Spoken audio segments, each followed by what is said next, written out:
Boa tarde, irmãos e irmãs em Cristo.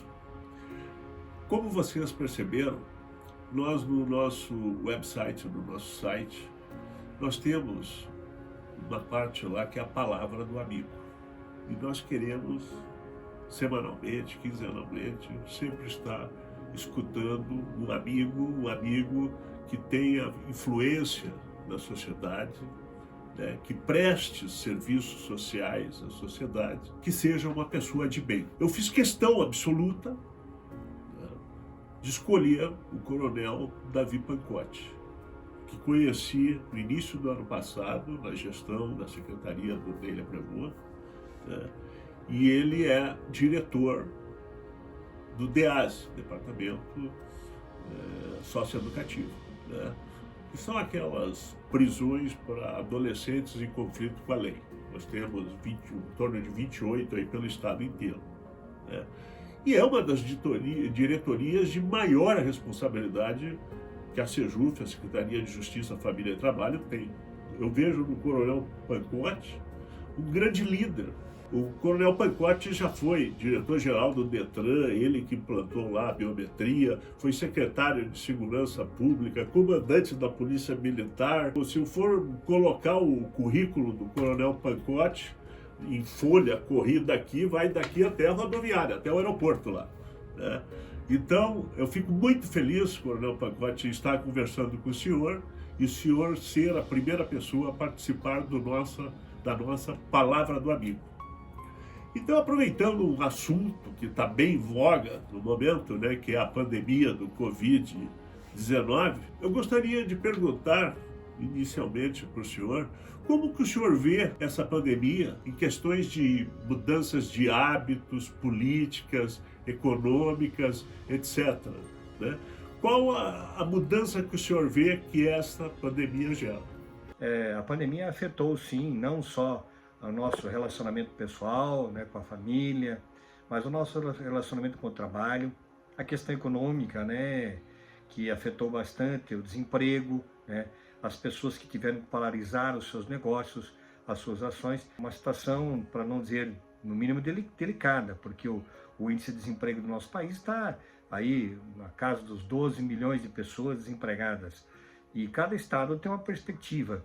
E ainda bem que o nosso estado é um estado pujante e que ele conseguiu manter uma estabilidade com relação a isto. A segunda questão, amigo Pancotti, qual será o legado que esta pandemia deixará para o mundo em termos de mudanças de hábitos e comportamentos? Porque a pandemia ela já gerou uma questão toda de mudança de hábito e comportamento, né? E o senhor acha que esse legado ficará, permanecerá, né?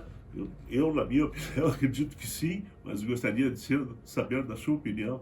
É um legado de muito mais humanidade, de um relacionamento muito mais, repito, humano, né, para que a gente possa entender que as pessoas realmente existem e que as pessoas têm que serem consideradas. E detalhe, né, nós temos aí, com essa doença, ela nos fez avaliar e analisar que todos nós somos iguais, perante não só as leis naturais, como realmente perante as leis divinas. Então o ser humano tem que entender que ele é ser humano tanto quanto o outro é também, independente de raça, cor, credo, enfim. Esse é o legado que esta doença nos deixa, o sentido de humanidade mais adequada, mais coerente, inclusive, para que a gente possa agir e interagir, levando em conta, como disse, as leis não só humanas, mas como as leis divinas estabelecidas também. Uma terceira questão, coronel Pancotti. Como que o senhor acha que o Brasil, o estado do Paraná e Curitiba reagiram a esta pandemia, né? De forma eficaz ou de forma não eficaz, a nação, o estado e o município, como que elas se comportaram? Realmente, essa doença trouxe para todos os nossos governantes uma determinação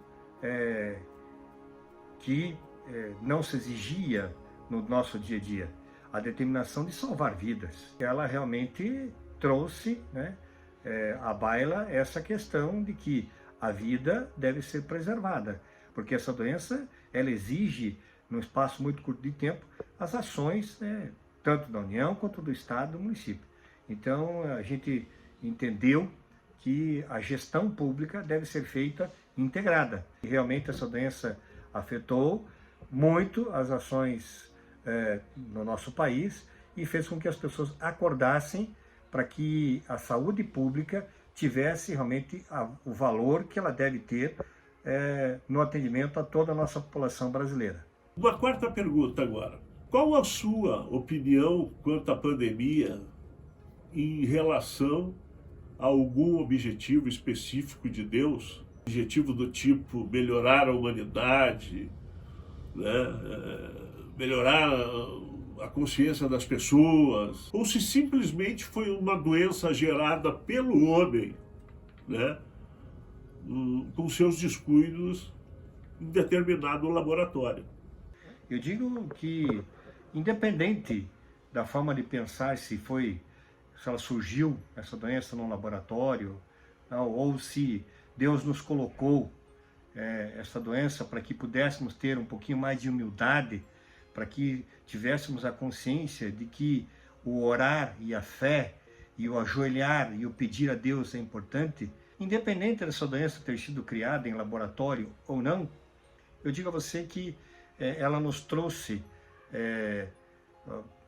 pensar, né, em um agir, né, diante de cada um de nós que tem fé e acredita em Deus. Ela nos trouxe um pouquinho mais de consciência com relação a essas questões.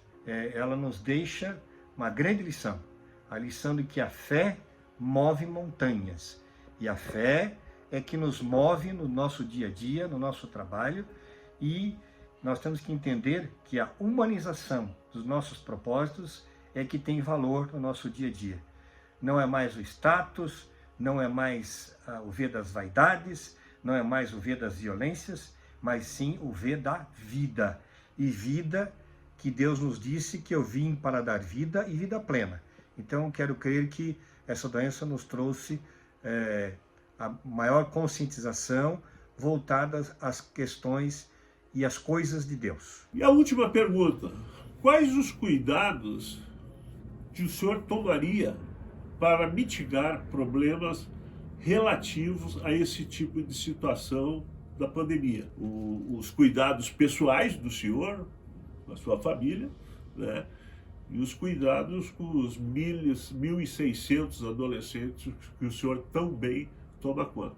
Entender que a ciência nos diz que temos que tomar os cuidados devidos com o uso de máscaras, com distanciamento social e com os cuidados com relação à higienização de mãos e toque em locais, enfim.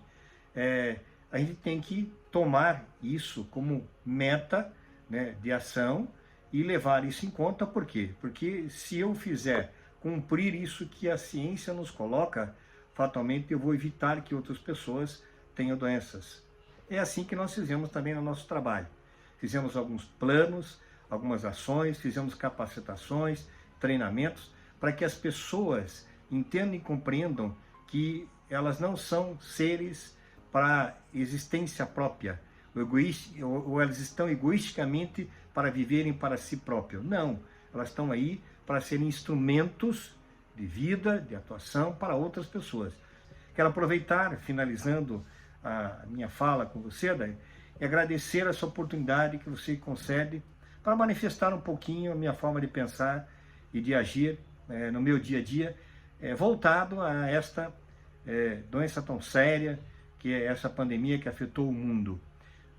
E quero dizer a você que estarei sempre disponível a atender a você, a sua igreja, aos seus fiéis, para que a gente possa realmente colocar para eles aquilo que nós humildemente pensamos e temos como signo de vida. Muito obrigado e que Deus te abençoe muito, a você e a todas as pessoas que militam com você nesta igreja. Coronel Pancotti, foi uma honra conversar com o senhor. Eu estou sempre conversando com o senhor. O senhor é uma inspiração para mim em termos profissionais, em termos como pessoa, como pai de família, né? E fiquei muito honrado em o senhor ter aceitado o nosso convite. E esperamos o senhor aqui na nossa igreja. Um grande abraço, Coronel Pacote, e um excelente final de semana para o senhor e a sua família.